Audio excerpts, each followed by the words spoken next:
No estoy hablando en ese libro de pacientes psicóticos, sino de esos pacientes neuróticos que tienen una presentación alejada del inconsciente. No es mala palabra pasar por una posición de objeto, la cuestión es quedar fijada en esa posición. En estas neurosis, que se presentan de una manera radicalmente distinta, es necesario una construcción ahí donde no la hay, que haga puente con el inconsciente. Las redes sociales hoy facilitan un sujeto ansioso. Vanessa Staracilis es psicoanalista, docente en la institución Fernando Ulloa y miembro de la Escuela Freudiana de Buenos Aires. Hoy nos encontramos en la librería Letra Viva para conversar con ella sobre su libro, La clínica con pacientes difíciles, el disabono del inconsciente, recientemente publicado por nuestra casa editorial. En este episodio nos adentramos en una clínica que desafía día a día la práctica de los analistas, la de aquellas presentaciones que no responden al modelo de las neurosis clásicas. Esto es Síntomas Literarios, un espacio para adictos a la terapia y lectores compulsivos. Bienvenidos a todos, esto es Síntomas Literarios. Hoy vamos a conversar con Vane Staracilis, autora del libro La clínica con pacientes difíciles. Gracias, Vane, por venir a conversar con nosotras. A ustedes por la invitación.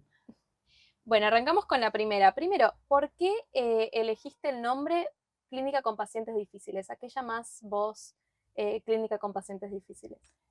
Clínica con pacientes difíciles fue un seminario que di hace unos cuantos años, que duró 2 años, creo que fue en el 2016, que lo llamé así, me parecía que era un nombre común para no encasillar a los pacientes que recibía en nominaciones que no me gustan tanto, como pacientes bordes, en donde es difícil como ubicar si se trata de psicosis, de neurosis.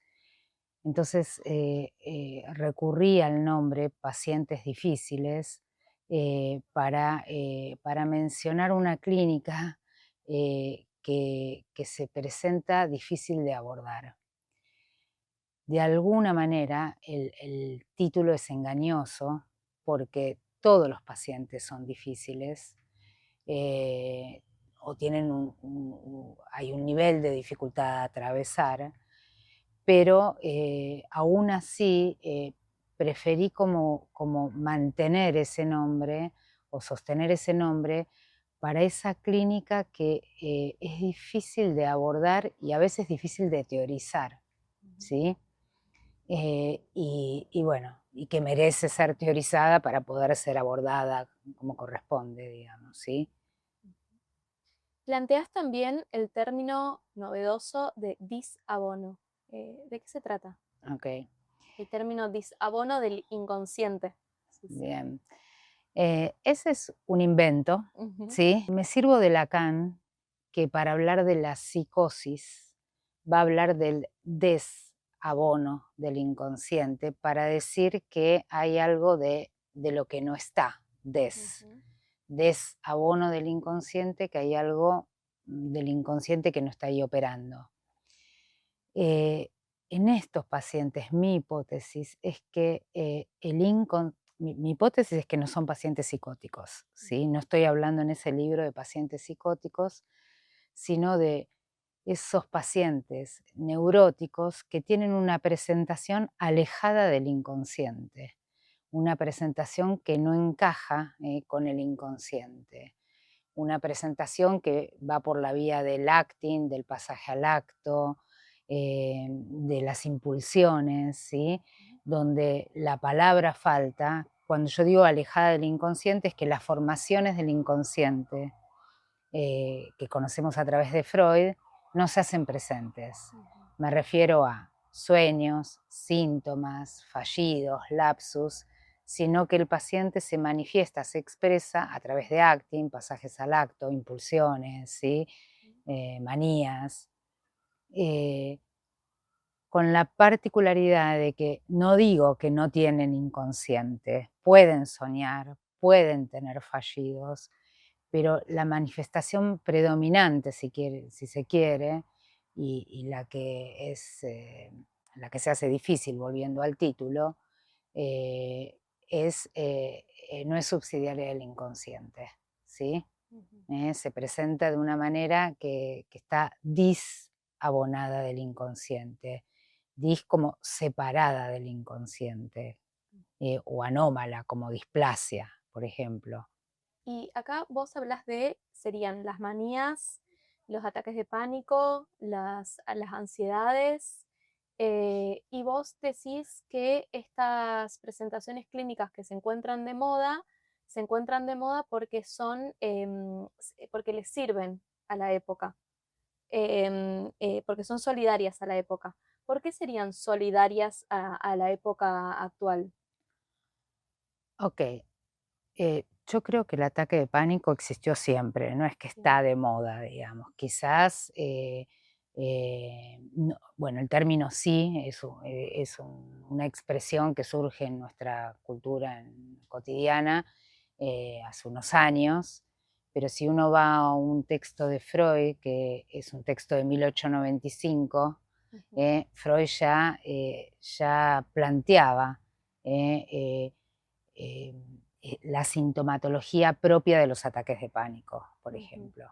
No tengo dudas de que la época empuja al sujeto a una cuestión maníaca, pero eh, em, hay algo de la estructura en el sujeto que hace que un sujeto llegue a una manía y otro no.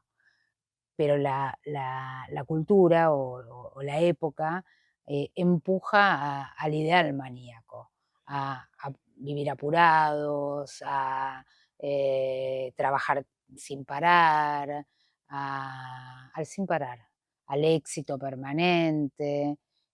Hay en una época el ideal, aunque parezca mentira, era la melancolía, no la manía, sí. ¿sí? Víctor Hugo decía la felicidad de estar triste, creo que era así.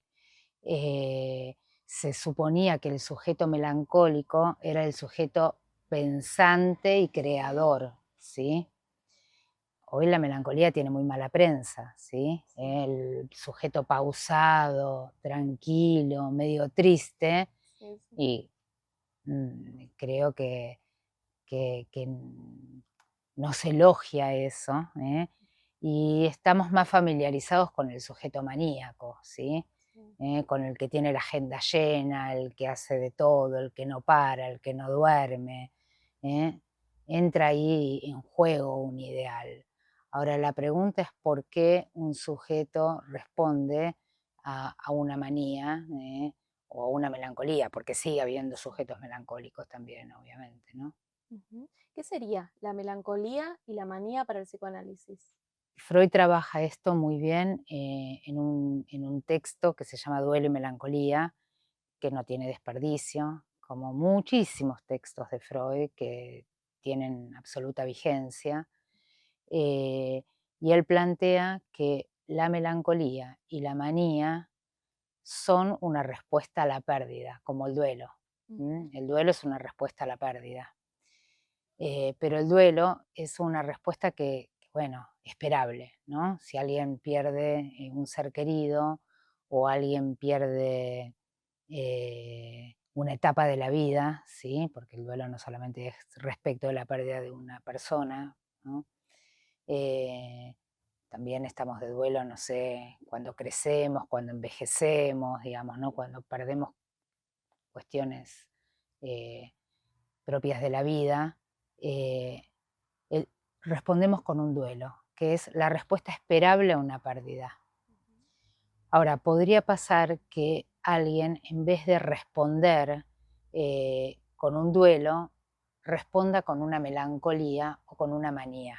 ujú, La melancolía es cuando es similar al duelo en un punto, pero se le agrega dos cuestiones importantes, los autorreproches, ¿sí?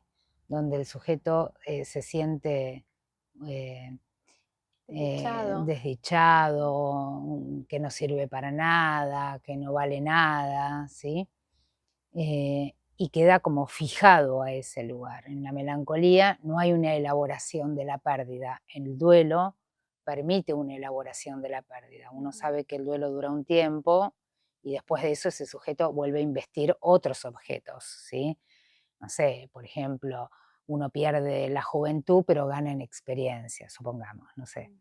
En la melancolía hay algo de no aceptar, no se inscribe la pérdida y el sujeto queda sintiéndose medio miserable, sin posibilidad de investir nuevos objetos. En la manía lo que sucede es que la pérdida se rechaza de entrada. Entonces, lo que se produce ahí es algo que es, el sujeto no frena, ¿eh? No se detiene en la pérdida y maneja esa pérdida como si no existiera. Por ejemplo, perdí a alguien muy, muy, muy querido y en vez de estar un poquito triste, me fui a bailar, me fui de gira todo el fin de semana, ¿sí? Es una respuesta más maníaca, ¿sí? No enterarse de la pérdida. Ujú. Recién decías eso de la melancolía, que también es esto de esta otra respuesta a la pérdida. ¿Se podría pensar también que esto de la época, que también hay una negación al envejecer, podría llevarnos a estas situaciones en las cuales surgen un montón em, de respuestas en cuanto al capitalismo para mitigar este envejecimiento? Y al sujeto también nos va llevando a que cada vez que aparezca una arruga nos sintamos además muy angustiados. Eh, hay algo más de que, De rechazar la pérdida. sí, hay algo Sí. en la cultura que nos lleva también a eso, además de que el sujeto tenga como ya una base, ¿no? Bueno, pareciera que uno no pierde nada porque está la ilusión de que, bueno, y de hecho hay algo que cada vez envejece más tarde, cada vez hay más tratamiento, bueno, hay algo de la ilusión que nos ofrece la cultura de rechazar la pérdida, que en verdad los analistas llamamos a eso castración, ¿sí? De la castración es, bueno, algo como inexorable en el sentido de, la castración es la falta. Bueno, vamos a envejecer todos, ¿sí? Vamos a envejecer o perder o lo que fuere. La cultura o, bueno, lo llamaste la cultura, está muy bien, eh, ofrece cómo obturar eso de alguna manera. En el capítulo de masoquismo, un problema clínico, traes una problemática que me pareció interesante em, que me interesa saber cuál es la lógica que subyace a esta intención de quedarse en el lugar de objeto. Este borramiento de la subjetividad que hace que una persona se quede en un lugar de objeto. No hay modo de advenir a la vida si no es en una posición de objeto, ¿sí? Eh, hay, lo podemos decir de muchas maneras. Una manera es el niño llega a la vida siendo el falo del otro, decimos, ¿no? Eh, ¿Qué quiere decir esto? Que dependemos de un otro cuando nacemos, que el otro va a señalar o a interpretar lo que un bebé quiere, por ejemplo, tiene hambre, tiene sed, le duele la panza, eh, lo vamos a abrigar, lo vamos a poner acá, lo vamos a poner allá, ¿sí? No hay modo de advenir si no es en posición de objeto. Ahora, de esa posición que es primera, obviamente el sujeto se separa y el otro tiene que dar la chance de que ese sujeto pueda salir de ahí. Entonces, en esa separación emerge un sujeto. Ahora, una vez que hay una separación y el sujeto se constituye como sujeto, lo que se constata es como como alguna regresión al lugar de objeto. En cualquier neurosis lo voy a decir así, el sujeto tiene que oscilar entre un lugar de sujeto y un lugar de objeto. Por ejemplo, una madre, ¿sí? Que, que tiene a su recién nacido, eh, se despierta 2, 3 veces por noche, le da la teta, no duerme, engorda, baja de peso, lo que fuere, que le pase a su cuerpo, pero hay un cuerpo que por un tiempo se transforma, ¿sí? No va al cine los primeros días, deja de hacer un montón de cuestiones porque inexorablemente tiene que pasar por una posición de objeto. No es mala palabra pasar por una posición de objeto, la cuestión es quedar fijada en esa posición, ¿sí? Pasa un rato por ahí y bueno, sabe que dura un tiempo, sabe que el cine va a volver, sabe que el bebé con el paso de los meses va a volver a dormir, ¿sí? Gana otras cosas, tiene un bebé, está súper feliz, ¿sí? Entonces hay una oscilación del lugar de sujeto al lugar de objeto, ¿sí? El punto es cuando un sujeto queda fijado ahí a una posición de objeto. Para mí, donde mejor está desarrollada esa cuestión es en un texto de Freud que se llama Pegan a un niño, en donde él va a plantear lo que él dice que es la esencia del masoquismo. Y él dice que el masoquismo es algo que se puede pensar en principio como conciencia de culpa, como culpa que busca castigo. O sea, en el masoquismo habría un castigo que se estaría buscando. Pero él dice que eso solo no alcanza para decir qué es el masoquismo. Lo que él dice es que en el masoquismo se satisface un goce incestuoso. Lo voy a explicar con un ejemplo que toma Freud en otro texto, en El hombre de los lobos, donde el hombre de los lobos, un paciente de Freud, que obviamente no se llamaba así, se llamaba Sergei, pero el texto se llama El hombre de los lobos, él decía que recordaba que cuando tenía ataques de ira de niño, y nada, supongamos, como un niño de hoy, se revolcaba en el piso, gritaba, ¿sí? Pero que esos ataques de ira se intensificaban cuando el padre estaba por llegar, se los dedicaba al padre, ¿sí? Buscando que el padre lo rete,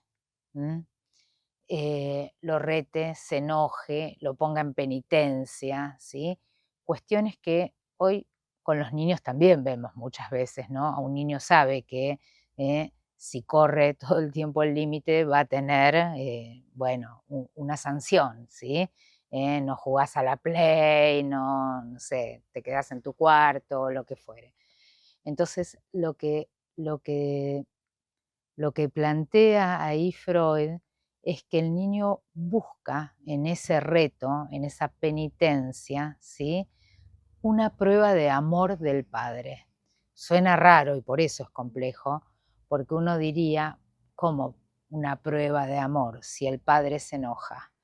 Pero en ese enojo se satisface el amor. En ese enojo se satisface algo del goce, algo que se arma entre la madre y el niño, entre el padre y el niño, donde hay el niño en ese momento saca de las casillas al padre, ¿sí? Y el padre está concentradísimo en lo que el niño está haciendo. Entonces hay algo de la prueba de amor, el ser castigado, ¿no? Ahí vuelvo al castigo que antes hablaba, equivale a ser amado. Es compleja, es re compleja la formulación de Freud, pero sumamente interesante. Entonces, si ahora vamos a la pregunta que vos me haces, lo que podemos decir es que en el masoquismo se satisface ese amor, se busca el castigo inconscientemente, se busca el castigo porque hay algo del amor que ahí se satisface, ¿sí? Hay algo de tener al otro encima, preocupado, castigándome, hay algo que se satisface. ¿Qué pasaría en el caso de que no conociéramos a este objeto? O sea, que ese padre no sea un padre, sino que sea, no sé, alguien y uno se pone en posición de objeto. ¿Cómo sería ahí esta Bueno, dinámica? es el amparo, por ejemplo. En cualquier masa, en cualquier fenómeno de masa, Freud planteaba el ejército y la iglesia, pero podemos ubicar cualquier masa, ¿sí? En el libro yo hablo Sí. del nazismo. Sí, esa parte del libro me pareció interesantísima. Está buena el análisis que haces ahí. Claro, y lo ubico para pensar alguna cosa, pero una de ellas tiene que ver con eh, el sujeto se queda como capturado en esa masa. En la masa siempre hay un líder, ¿sí? Ese líder es un padre, es ese que no conocemos, ponele, o que conocemos, no es el padre directamente, y lo que se obtiene ahí es el amparo del otro. Por ejemplo, hay una película muy vieja, muy buena, que se llama Hitler, La Caída, no se llama Hitler, La Caída, que en donde se ve cómo los nazis, aún sabiendo que estaban perdiendo la guerra, aún sabiendo que estaban llegando los aliados y no había nada para hacer, ¿sí? No quedan, bueno, hubo muchos suicidios. Es verdad que muchos de los suicidios tuvieron que ver con que no había escapatoria, si no se suicidaban lo mataban, pero muchos suicidios fueron eh, respuestas a Hitler, digamos, ¿sí? A una entrega a Hitler. Entonces, lo que se puede ubicar acá es que eh, el sujeto queda entregado al otro porque siente que tiene un amparo del otro, que es amado por el otro, que hay un amparo, que hay un padre, ¿sí? En cualquier masa, la ilusión es que el otro, el padre, me protege, me quiere. Queda borrada la subjetividad, porque queda absolutamente borrada la subjetividad en cualquier masa, ¿sí? Pero es porque el otro me protege. El otro me protege, el otro me ampara, el otro piensa por mí, queda borrada, ¿sí? Es una entrega ahí al otro y es una entrega masoquista. Bien. Ahí también traes a dos autores y sus diferentes posiciones ante esto. ¿Nos querés explicar un poco sobre esos dos autores y su posición? Sí, los autores son, por un lado, Primo Levi Ujú. y por otro lado, Jorge Semprún. Los dos fueron víctimas del nazismo, los dos estuvieron en campos de concentración.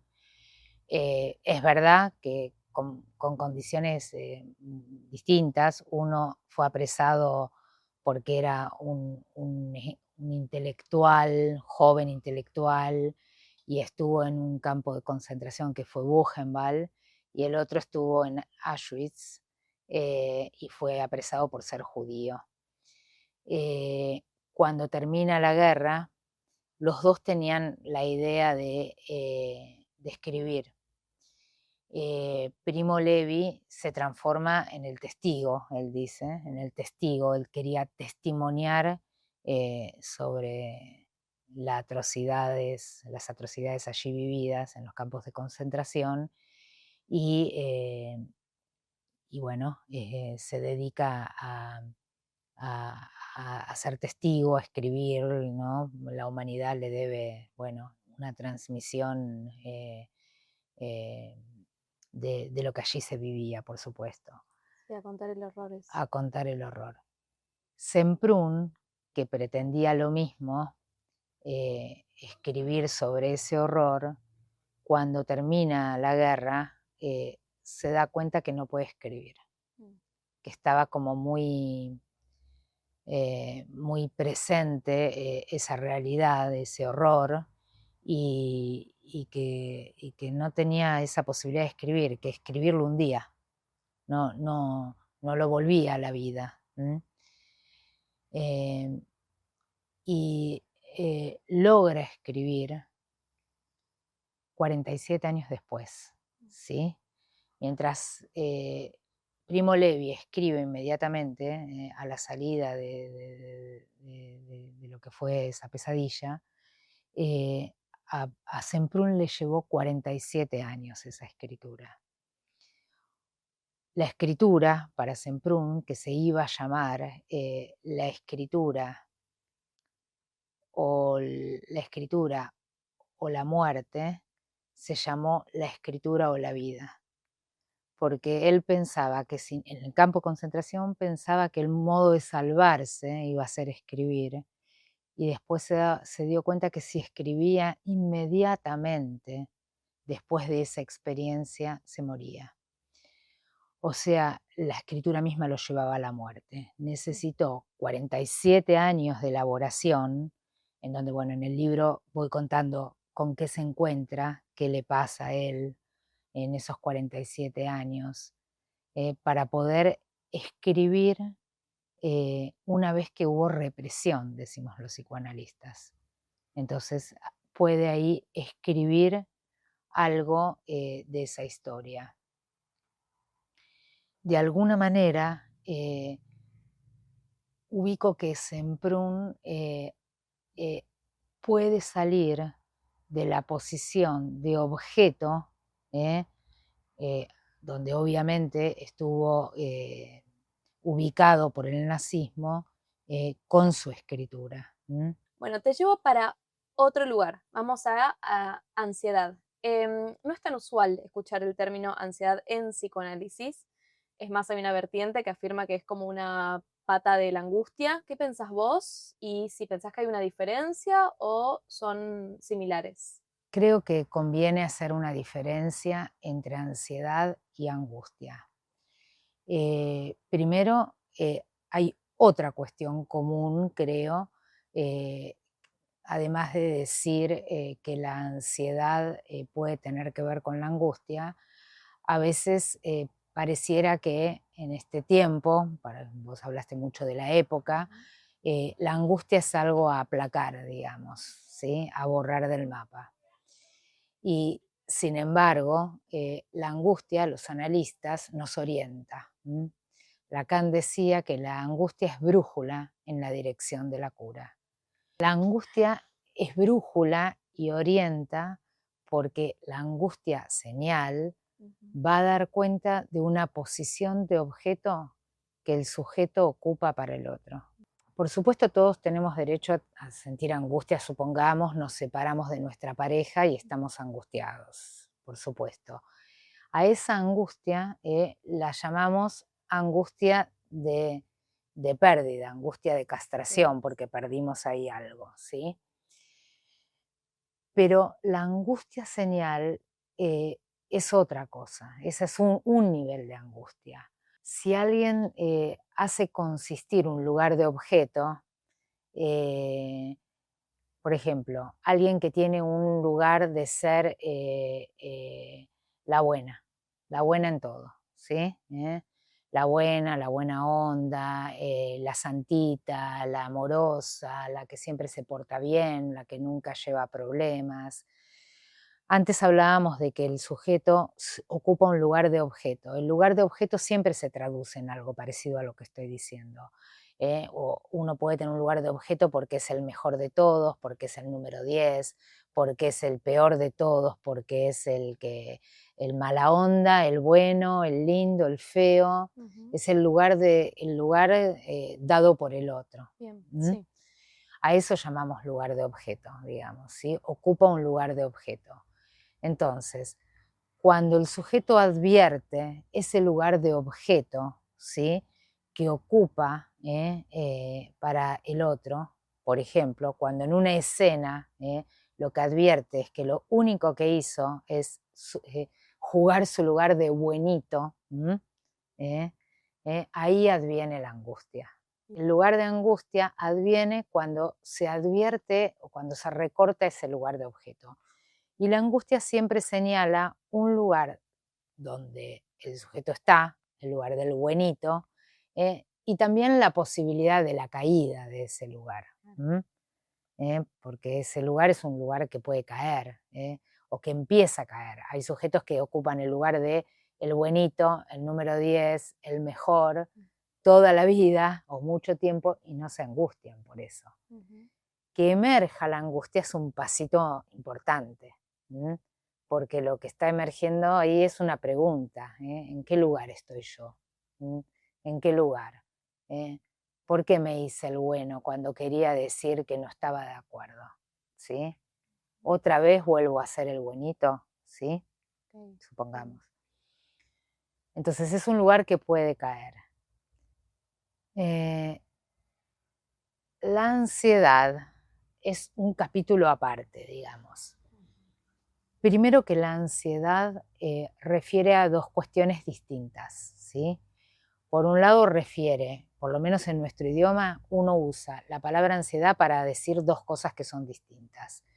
Por ejemplo, uno puede ubicar ansiedad cuando dice me comí todo, me bajé la ladera, no puedo dormir, estoy ansioso, no puedo quedarme quieto, ¿sí? Me tengo que mover todo el tiempo, bueno, estoy ansioso. Y uno puede decir, estoy ansioso porque la semana que viene me caso, doy un examen o lo que fuere, y es una ansiedad que esperable también, claro, que va a pasar una vez que te cases. Bueno. Pero hay sujetos que se manejan así en la vida, ya no están ansiosos, sino que son ansiosos, ¿sí? Que es distinto. Y bueno, son pacientes que no pueden parar, digamos, ¿no? Que no pueden parar de comer, no pueden parar y dormir, ¿sí? Hay algo ahí de un tipo de ansiedad que es un conflicto con la pulsión, ¿ok? Pero hay otro modo que en nuestra cultura, en nuestra lengua, perdón, decimos ansiedad para referirnos a esos cuadros que se experimentan a través de palpitaciones, sudoración, transpiración, esos cuadros que antes dije, Freud los describe en 1895, ¿sí? Palpitaciones, sudoración, temblores, ¿sí? Dolor de panza, que no llegan a ser angustia, sino que son rudimentos de la angustia. No se expresan como angustia, porque si no alguien se angustiaría. La angustia es distinta a ese cuadro tan espantoso que representa, por ejemplo, un ataque de pánico, ¿sí? Un ataque de pánico no es lo mismo que esa angustia de por qué estuve en ese lugar de buenito, ahora volví angustiado, me siento raro, quiero hablar de esto. Es bastante distinto, ¿sí? La ansiedad que se presenta en el ataque de pánico muestra también un lugar de objeto que ocupa el sujeto, pero es un lugar fijo. En general, cuando hay un ataque de pánico, el sujeto no tiene ni idea de por qué eso apareció, ¿sí? Yo estaba lo más bien y de pronto empecé a sentir esto, faltan palabras. En el libro trabajo mucho esto porque un modo de abordar estas presentaciones disabonadas del inconsciente es a través de algo que no es ningún invento, lo planteaba Freud, que es a través de la construcción. Si en las neurosis clásicas, o sea, las neurosis en donde el inconsciente, no sé, es lo que predomina y el sujeto trae sueños o síntomas, asocia y demás, si en esas neurosis clásicas el analista interpreta, en estas neurosis que se presentan de una manera radicalmente distinta, digamos, no se presentan a través del inconsciente, es necesario una operación que se llama construcción, ¿sí? Que es ofrecer, obviamente con la letra del paciente, una construcción, una hipótesis, una construcción ahí donde no la hay, que haga puente con el inconsciente, ¿sí? Ujú. Que el sujeto pueda entender que aquello que le ocurre tiene un sentido inconsciente. ¿M? Entonces, de alguna manera, em, en ese tiempo del análisis o cuando hay estas presentaciones de las que estamos hablando, es importante armar un sentido, ¿m? Que después va a haber que derribarlo, pero ese es un tema para después, ¿sí? Ok. Recién decís que es un conflicto con la pulsión. ¿Cómo sería este conflicto? La pulsión es un tema muy complejo, en psicoanálisis realmente complejo, muy difícil de transmitir qué es la pulsión, pero voy a decir que la pulsión es lo que hace que haya un movimiento que parte de la fuente, dice Freud, que puede ser la boca, supongamos, ¿sí? Rodea a un objeto que supongamos es la comida, em, y vuelve a la fuente.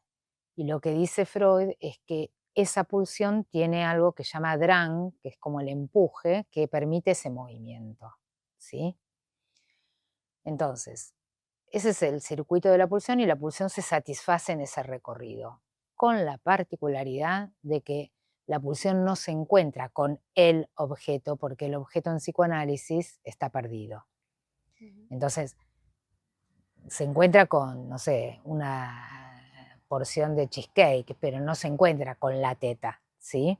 El objeto está perdido. Entonces hay un recorrido que se produce de la pulsión que siempre va de la fuente al objeto y vuelve a la fuente, pero sin un encuentro con el objeto, entonces siempre hay algo de la falta que se anota en el recorrido de la pulsión. En la ansiedad, ¿sí? Hay una pretensión de un encuentro con el objeto. Ujú. Entonces hay algo como que no alcanza y se vuelve, y no alcanza con el cheesecake, que es el cheesecake, el jamón cocido, el crudo, el pancito que está al lado, supongamos, ¿no? Como que hay algo que, que, que se suelta y esa pulsión no funciona. Yo hago esto por el recorrido, ¿sí? Sí. Este gesto.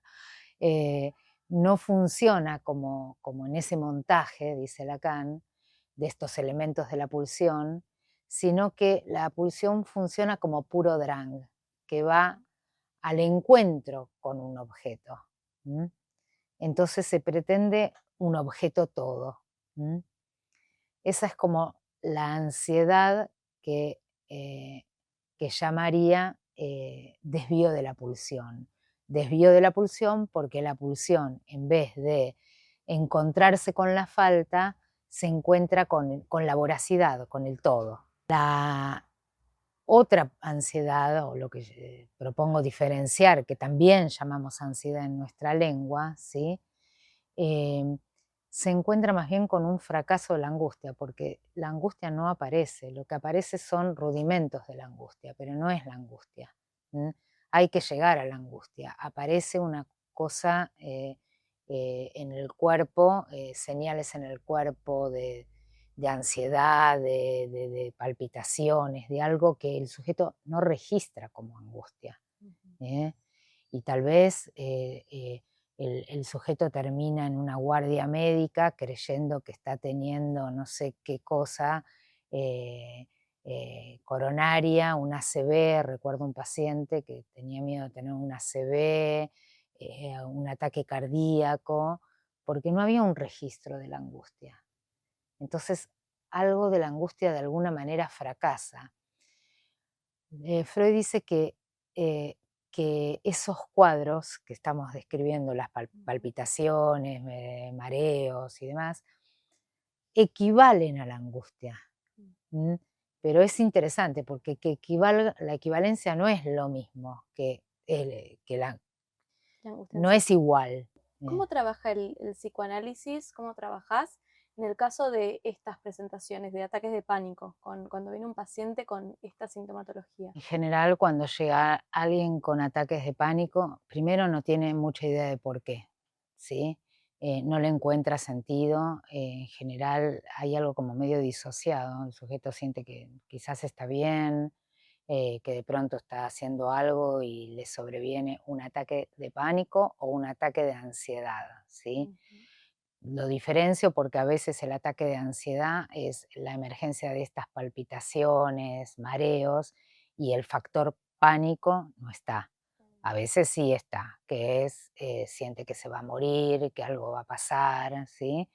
Pero a veces es sencillamente, de pronto, estaba lo más bien, haciendo, no sé, mi trabajo, supongamos, y empecé a sentir que latidos fuertes, me transpiraban las manos, me mareé, y no puedo entender, yo estoy bien. En general hay algo de no encontrarle un sentido. Ujú.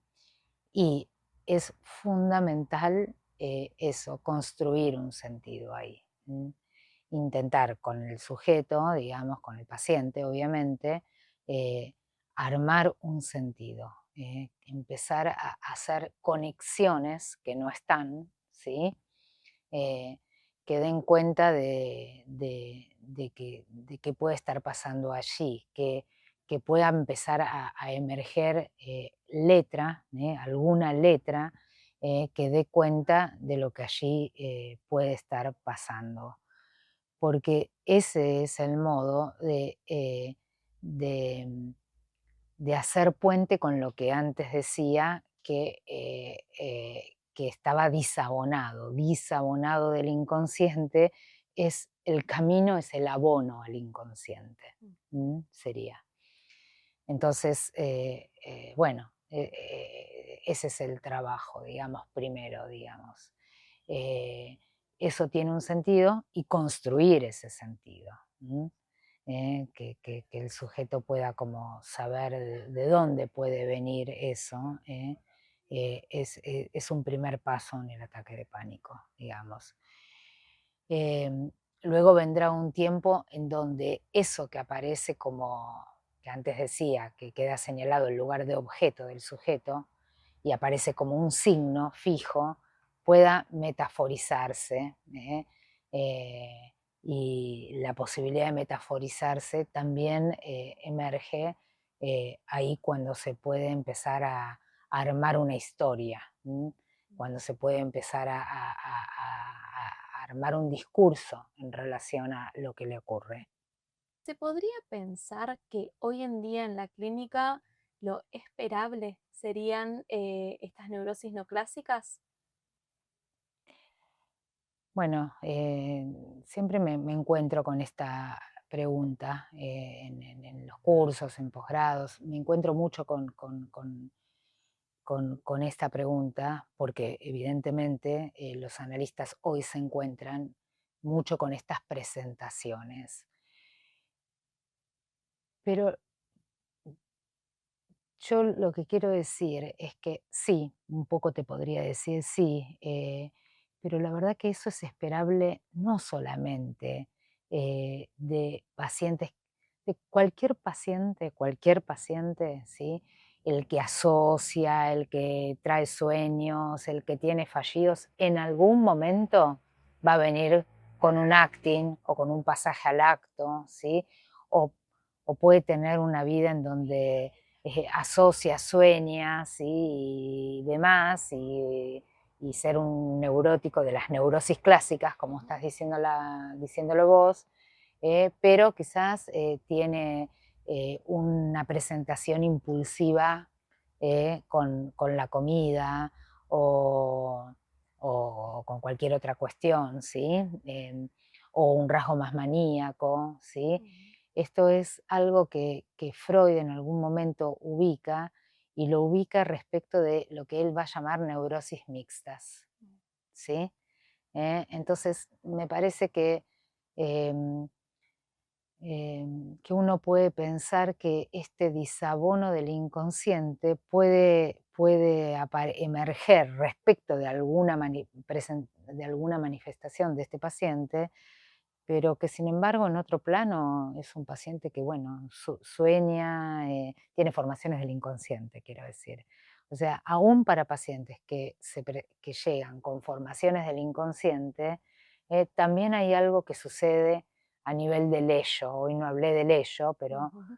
bueno, creo que se entiende que estas presentaciones disabonadas del inconsciente están más del lado del ello que del lado del inconsciente, del ello de Freud, ¿no? Ujú. De la segunda tópica. ¿Y cómo pensás que, bueno, Freud no tenía redes sociales en esa época, pero cómo pensás que pueden influir en estas presentaciones, estas nuevas, toda esta nueva la tecnología, la actualidad? Pienso que hay algo de la estructura primero y que lo que produce la tecnología o los ideales se apoyan en esa estructura. Hay algo de la estructura del sujeto bueno, que prende muy fácilmente, que engancha con lo que proponen hoy las redes sociales, por ejemplo. Entonces, las redes sociales eh,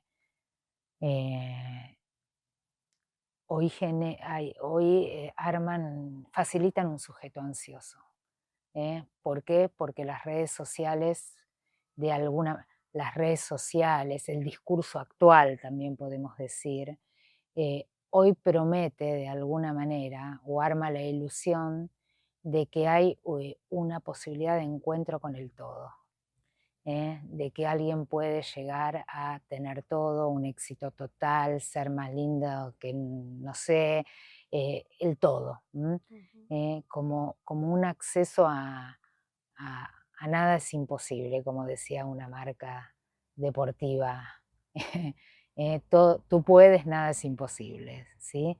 Y, y- y nosotros los analistas ubicamos ahí que lo que queda eludida es la castración, ¿sí? ¿Eh? O sea, como diría que hay algo del rechazo de la castración eh, que, que vemos en las redes, porque parece que uno mira en las redes que el otro tiene todo, que el otro, la completud, uno mira en las redes la completud, y la completud es una ilusión.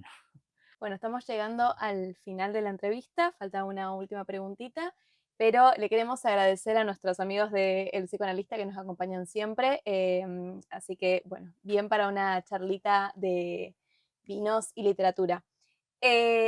Hago una última pregunta, es de mi poetisa, me corrigieron el otro día, es de mi poetisa favorita.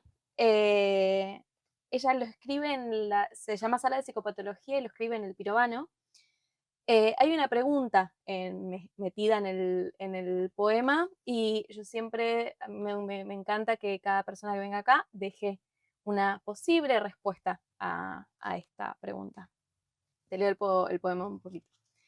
Oh viejo, hermoso Sigmund Freud, la ciencia psicoanalítica se olvidó la llave, en algún lado. Abrir se abre. Pero, ¿cómo cerrar la herida? El alma sufre sin tregua, sin piedad, y los malos médicos no restañan la herida que supura. El hombre está herido por una desgarradura que tal vez o seguramente le ha causado la vida que nos dan. ¿Cómo se podría llegar a cerrar una herida? Qué lindo lo dice. Ella lo dice Sí, hermoso. qué lindo. Em, bueno, creo que el psicoanálisis es un trabajo de duelo. Antes hablamos del duelo y creo que eso es. Es es un trabajo largo, de duelo, de poder inscribir una pérdida, de elaborar. El trabajo de duelo es un trabajo de elaboración. ¿No? Eso que antes decía que en la melancolía y en la manía no ocurre, que no se elabora una pérdida, el trabajo de duelo permite una elaboración. Y un análisis es eso, un psicoanálisis permite una elaboración, un duelo. ¿M? Un duelo, que eso se inscriba como pérdida, que con eso se pueda hacer otra cosa. Que esa herida se cierra cuando bueno, uno descubre que con eso, eso que hiere, eso que lastima, eso que no anda, bueno, uno se las empieza a arreglar un poquito mejor en la vida con eso. ¿M? A veces la herida no cierra del todo, ¿sí?